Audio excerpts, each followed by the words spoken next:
इस मछली पर अब बैन लगा दिया गया है। अब ना तो इस मछली को कोई पाल सकता है और ना ही इसको बाजार में बेचा जा सकता है। लेकिन आखिर भारत में इस मछली पर प्रतिबंध क्यों लगा दिया गया है, चलिए समझते हैं इसको। मांगुर मछली, जिसको वॉकिंग कैटफिश और थाई फिश के नाम से भी जाना जाता है, मूलतः ये फिश थाईलैंड की एक हाइब्रिड या यूं कहें कि संकर मछली है, जिसको मत्स्य वैज्ञानिकों द्वारा बनाया गया है।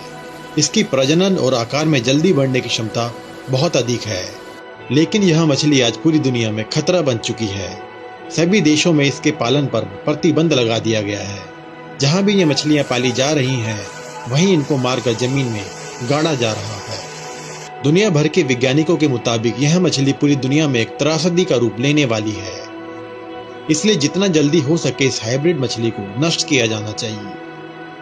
बता दें कि देसी मांगुर मछली देखने में मडी ब्राउन और आकार में छोटी होती है, वहीं इसके विपरीत थाई मांगुर आकार में बड़ी और काली रंग की होती है।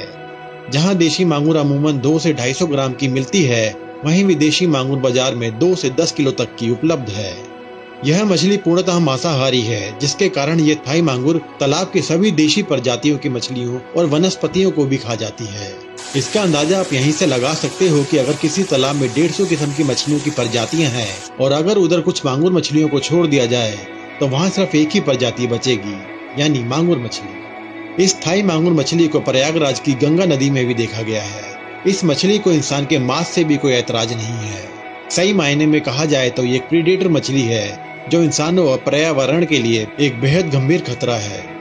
दरअसल इसको बड़ा करने के लिए किसान सड़ा गला मांस तालाबों में डालते हैं, जिससे कि जल प्रदूषित होता है। साथ ही साथ थाई मांगुर में हैवी मेटल भी पाया जाता है। यही वजह है कि इसे खाने से मनुष्य में हृदय रोग, डायबिटीज और थायराइटिस के अलावा कैंसर जैसी गंभीर रोग होने का खतरा बना रहता है। विदेशी मांगुर भारत की बायोडायवर्सिटी को नुकसान पहुंचा रही है। मत्स्य वैज्ञानिकों के अनुसार यदि इस मछली को नियंत्रण में या बैन नहीं किया गया तो पानी के कई पौधे व जीव इस धरती से पूर्णतः विलुप्त हो जाएंगे।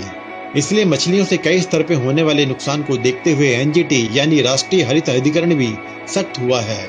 एनजीटी ने बायोडायवर्सिटी पर पड़ने वाले नकारात्मक प्रभाव पर गंभीरता दिखाते हुए विदेशी मांगुर मछलियों को तुरंत नष्ट करने का आदेश दिया है।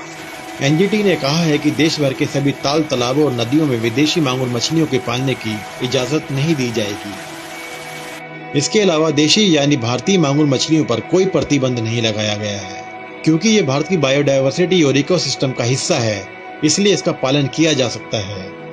लेकिन ये हाइब्रिड थाई मछली जितनी खतरनाक हमारे इकोसिस्टम के लिए है, उतना ही खतरनाक हमारे स्वास्थ्य के लिए भी है, क्योंकि अगर ऐसा ना होता तो आज ये मछली पूरे विश्व में प्रतिबंधित ना होती।